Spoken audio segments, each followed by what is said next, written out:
बिहारपुर हरी भरी वादियों और खेतों से घिरा एक ऐसा शांत और सुंदर गांव, जहां की सुबह चिड़ियों की चहचहाहट और किसानों की मेहनत से शुरू होती थी। इस गांव के लोग जितने सीधे थे, उतने ही दिल के साफ। दिन भर खेतों में पसीना बहाने के बाद शाम होते ही पूरे गांव की रौनक एक जगह सिमट जाती थी, और वो जगह थी किशन का auto rickshaw dosa stall. Kishan अपने ऑटो में ही स्वादिष्ट डोसे का ठेला लगाता था। उसके डोसे का स्वाद ऐसा लाजवाब था कि दूर दूर से लोग सिर्फ उसकी उंगलियों का जादू चखने खिंचे चले आते थे।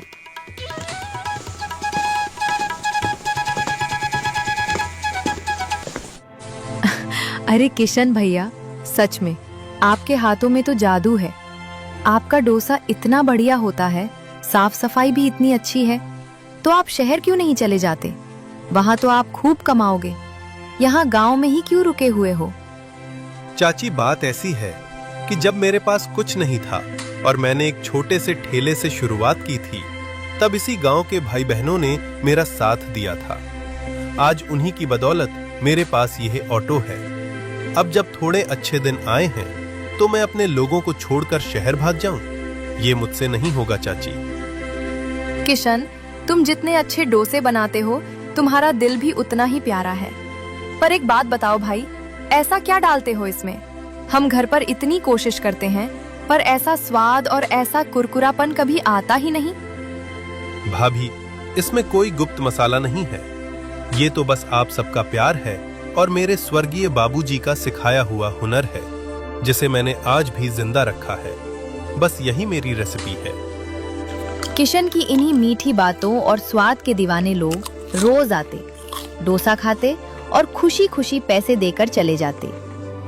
किशन की जिंदगी सुकून से चल रही थी, पर कहते हैं ना कि किस्मत की धूप में छांव का आना तय होता है। किशन रोज की तरह अपनी दुकान लगाने की तैयारी कर रहा है, तभी उसकी पत्नी सुमन पास आती है। सुनो जी, एक बात बतानी थी। कल जब आप दुकान पर गए थे, तब गांव के 2-3 लोग घर आए थे। उनके साथ वो जमींदार धनीराम सेठ भी था। वो आपके बारे में पूछ रहा था और कह रहा था कि कोई पुराना पैसा बकाया है। मैं उन्हें ठीक से पहचानती नहीं थी, इसलिए मैंने कुछ ज्यादा नहीं बोला। क्या धनीराम सेठ? वो लालची आदमी हमारे घर आया था? पर क्यों? कहीं ऐसा तो नहीं कि बाबूजी ने बीमारी के वक्त उससे कुछ उधार लिया हो और जाने से पहले मुझे बता ना पाए हों? मुझे तो अभी से घबराहट हो रही है सुमन। न जाने क्या मुसीबत आने वाली है। आप परेशान मत होइए, भगवान पर भरोसा रखिए। जो होगा अच्छा होगा। बस मेरी एक बात मानिए, अगर वो रास्ते में कहीं मिले भी तो गुस्सा मत करना, शांति से बात संभाल लेना। ठीक है सुमन, तुम फिक्र मत करो। आज वैसे ही बहुत देर हो गई है, मैं निकलता हूँ। किशन अपना ऑटो लेकर अपनी तय जगह पर पहुंचता है और दुकान लगाता है। अभी कुछ ही देर हुई थी कि तभी धनीराम सेठ अपने 2 लठैतों के साथ रौब झाड़ता हुआ वहां आ धमकता है। और भाई किशन, क्या हाल चाल है? मैं ठीक हूँ सेठ जी, आप बताइए, हमारे गरीब खाने पर कैसे आना हुआ? सब ठीक ही है।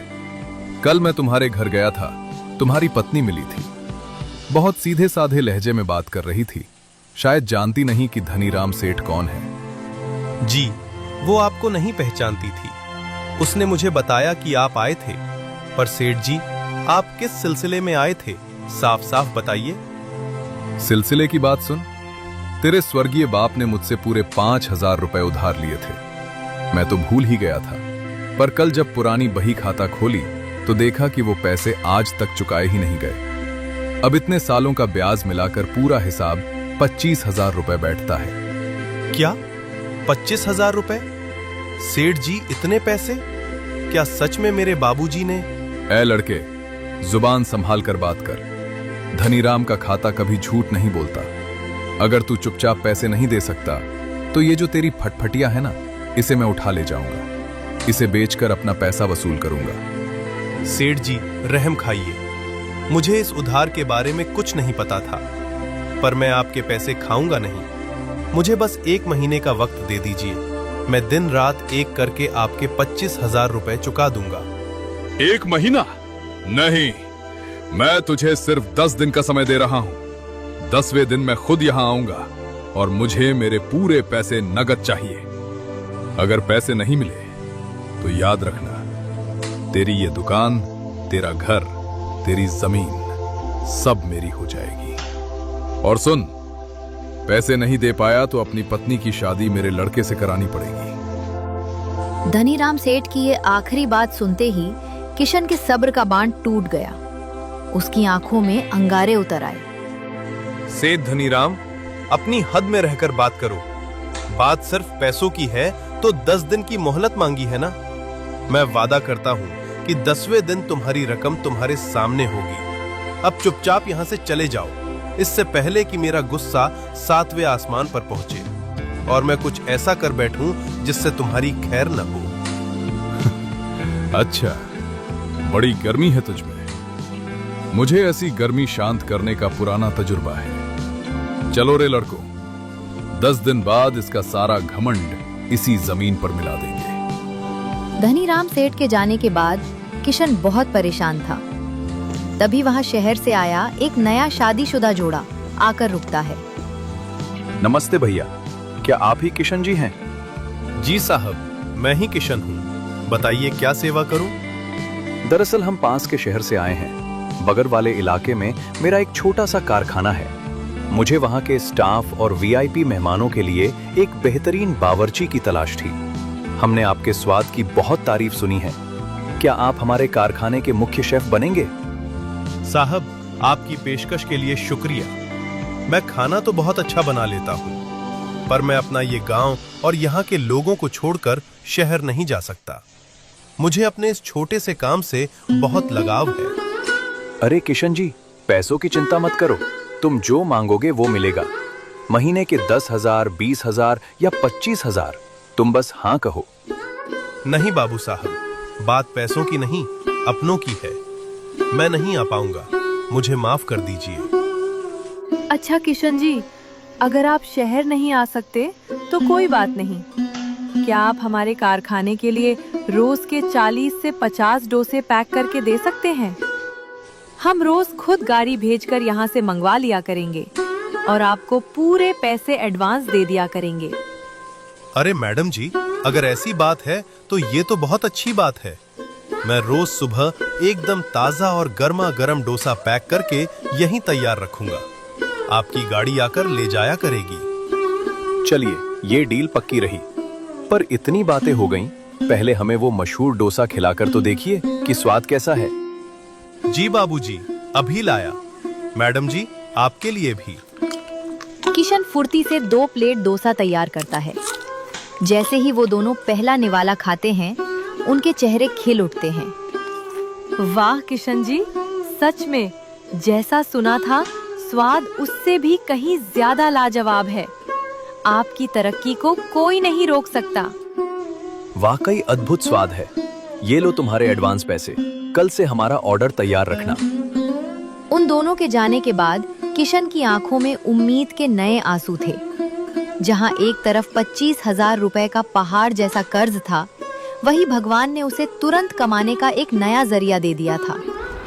उस दिन किशन का सारा सामान बहुत जल्दी बिक गया और वो एक नई उम्मीद के साथ शाम को अपने घर की तरफ लौट चला। क्या बात है जी, आज चेहरे पर रौनक भी है और आंखों में थोड़ी चिंता भी। धनीराम सेठ मिला था क्या रास्ते में? हाँ सुमन, धनीराम सेठ आया था अपनी दुकान पर और जो डर था वही हुआ। बाबूजी ने सच में उससे 5,000 रुपए उधार लिए थे। अब वो ब्याज मिलाकर पूरे 25,000 रुपए मांग रहा है। उसने मुझे सिर्फ 10 दिन की मोहलत दी है और धमकी दी है कि अगर पैसे नहीं दिए तो वो हमारा घर, जमीन और मेरा ऑटो सब छीन लेगा। धनीराम सेठ की धमकी और 25,000 रुपए की बात सुनकर सुमन का दिल बैठ गया। अरे सुनो तो सही, घबराओ मत। तुम कहती थी ना कि भगवान पर भरोसा रखो, वो कोई न कोई रास्ता जरूर दिखाएगा। आज सच में भगवान ने एक फरिश्ता भेजा था। फरिश्ता? कैसा फरिश्ता जी? आज दुकान पर शहर से एक बड़े कारखाने के मालिक और उनकी पत्नी आए थे। वो मेरे डोसे के स्वाद के दीवाने हो गए। उन्होंने मुझे रोज के ढेर सारे डोसे थोक में पैक करके देने का बड़ा ऑर्डर दिया है। और ये देखो, उन्होंने एडवांस पैसे भी दिए हैं। अगर अगले 10 दिन मैंने जी तोड़ मेहनत की तो धनीराम सेठ के 25,000 रुपए हम आसानी से चुका देंगे। हे भगवान, आपका लाख लाख शुक्रिया। आपने डूबती नैया को तिनके का सहारा दे दिया। मुझे पूरा यकीन था कि आप अपने सीधे साधे भक्त का हाथ कभी नहीं छोड़ेंगे। अब आप ज्यादा सोचिए मत। कल सुबह हमें बहुत जल्दी उठना है क्योंकि ऑर्डर बड़ा है और तैयारी में समय लगेगा। आप हाथ पैर धोकर खाना खाइए और अब आराम करिए। बाकी सब ऊपर वाले पर छोड़ दीजिए। तुम सही कह रही हो सुमन। मेहनत हमारी और रहमत ईश्वर की। चलो, कल सुबह से एक नई जंग शुरू करनी है। अगली सुबह सूरज की पहली किरण के साथ ही किशन एक नए जोश से भर गया। वो सुबह सुबह ही अपना ऑटो लेकर तय जगह पर पहुंच गया। अपनी पत्नी सुमन की मदद से उसने बड़े ऑर्डर की तैयारी शुरू कर दी। किशन ने बिना रुके लगातार 2-3 घंटे जी तोड़ मेहनत की और कारखाने के लिए सारे डोसे बेहतरीन तरीके से पैक कर दिए। तभी वहां वो परदेसी बाबू अकेले अपनी गाड़ी से आते हैं। अरे किशन भाई, नमस्कार। क्या हमारे कारखाने के स्टाफ के लिए पैकिंग तैयार हो गई है? जी बाबूजी, बिल्कुल गर्मा गर्म और ताजा डोसे तैयार हैं। ये लीजिए। बहुत बहुत शुक्रिया किशन भाई। तुम्हारी मेहनत और समय की पाबंदी सच में तारीफ के काबिल है। ये लो तुम्हारे पैसे। किशन ने पैसे ले लिए और परदेसी बाबू डोसे लेकर चले गए। इसी तरह मेहनत करते करते लगभग 1 हफ्ता बीत गया। कारखाने के बड़े ऑर्डर और रोज की दुकानदारी से किशन की अच्छी खासी कमाई होने लगी थी। अब उसके पास कर्ज चुकाने के लिए लगभग सारे पैसे जमा होने वाले थे। पर धनीराम सेठ के दिल में तो कुछ और ही लालच चल रहा था। 8वें दिन सुबह सुबह धनीराम सेठ अपने उन्हीं लठैतों के साथ किशन के ऑटो पर आ धमकता है। क्यों रे किशन, बहुत उड़ रहा है आजकल। देख भाई, मैं पूरे 10 दिन का इंतजार नहीं कर सकता। मुझे मेरे पूरे पैसे आज और अभी चाहिए। ये आप क्या कह रहे हैं सेठ जी? अभी तो सिर्फ 8 दिन हुए हैं। आपने खुद पूरे गांव के सामने मुझसे 10 दिन का वादा किया था। वादा गया तेल लेने। मेरा पैसा है, मेरी मर्जी। मैं वक्त नहीं देना चाहता तो नहीं देना चाहता।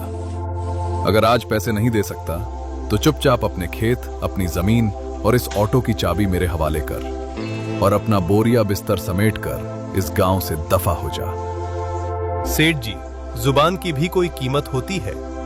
ऐसा नहीं होता कि आप 10 दिन की बात करके 8वें दिन ही सब कुछ छीनने आ जाएं। ये सरासर नाइंसाफी है। धनीराम सेठ और किशन के बीच ये बहस चल ही रही थी कि तभी वहां रोज की तरह परदेसी बाबू अपनी गाड़ी से आकर रुकते हैं। दोनों को झगड़ते देख वो तुरंत बीच बचाव करने आते हैं। अरे रे, क्या बात है किशन भाई? सुबह सुबह तुम दोनों के बीच ये किस बात का झगड़ा चल रहा है? कुछ नहीं बाबूजी, बस बाबूजी का एक पुराना कर्ज था। सेठ जी ने मुझे 10 दिन का वक्त दिया था, लेकिन ये आज 8वें दिन ही पैसे मांग रहे हैं। मेरे पास पैसे लगभग तैयार हैं। बस 2 दिन का समय और मिल जाता तो मैं पूरे पैसे चुका देता, पर ये आज ही सब कुछ छीनने पर अड़े हैं। ओए शहर के बाबू, तुम कौन हो हमारे बीच में पड़ने वाले? हम गांव वालों के आपसी मामले में टांग अड़ाना अच्छी बात नहीं है, समझे? चुपचाप किनारे हो जाओ। धनीराम सेठ का ये घमंड देखकर परदेसी बाबू मुस्कुराए।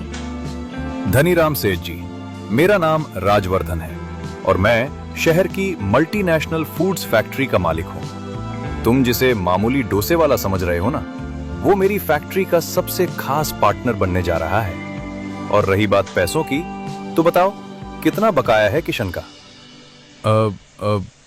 पूरे 25,000 रुपए ब्याज समेत। बस इतनी सी बात के लिए तुम एक ईमानदार इंसान को डरा रहे हो। ये लो तुम्हारे पूरे 25,000 रुपए नकद। गिन लो इन्हें, और आज के बाद अगर किशन भाई या उनके परिवार के आसपास भी दिखाई दिए तो शहर की पुलिस से सीधा मेरा पाला पड़ेगा, याद रखना। धनीराम सेठ ने कांपते हाथों से पैसे लिए। उसका सारा घमंड पल भर में चूर चूर हो गया। परदेसी बाबू के रुतबे और पुलिस का नाम सुनते ही वो अपने गुंडों के साथ दुम दबाकर वहां से रफू चक्कर हो गया। बाबूजी, आपने आज मेरी जिंदगी, मेरा घर सब बचा लिया। मैं आपका ये एहसान जिंदगी भर नहीं भूलूंगा। मैं आपके ये पैसे बहुत जल्द लौटा दूंगा। अरे किशन भाई, ये कोई एहसान नहीं है, ये तुम्हारी ईमानदारी और तुम्हारे हाथों के लाजवाब स्वाद का इनाम है। जो इंसान अपनों के लिए शहर का बड़ा ऑफर ठुकरा सकता है, भगवान उसकी मदद के लिए कोई ना कोई जरिया ढूंढ ही लेता है। अब खुश रहो और बिना किसी फिक्र के अपना काम करो। दो दोस्तों कहानी यहीं पर खत्म होती है। और हाँ, मैंने सिर्फ 1 महीने में अपना YouTube एनिमेशन चैनल मोनेटाइज किया और $800 तक का रेवेन्यू कैसे जनरेट किया। अगर आप भी यही सीखना चाहते हैं तो मेरी ई बुक देखें। इसमें मैंने अपना पूरा प्रोसेस, स्ट्रैटेजी और सीखे हुए अनुभव शेयर किए हैं। लिंक डिस्क्रिप्शन और कमेंट बॉक्स पर दिए गए हैं।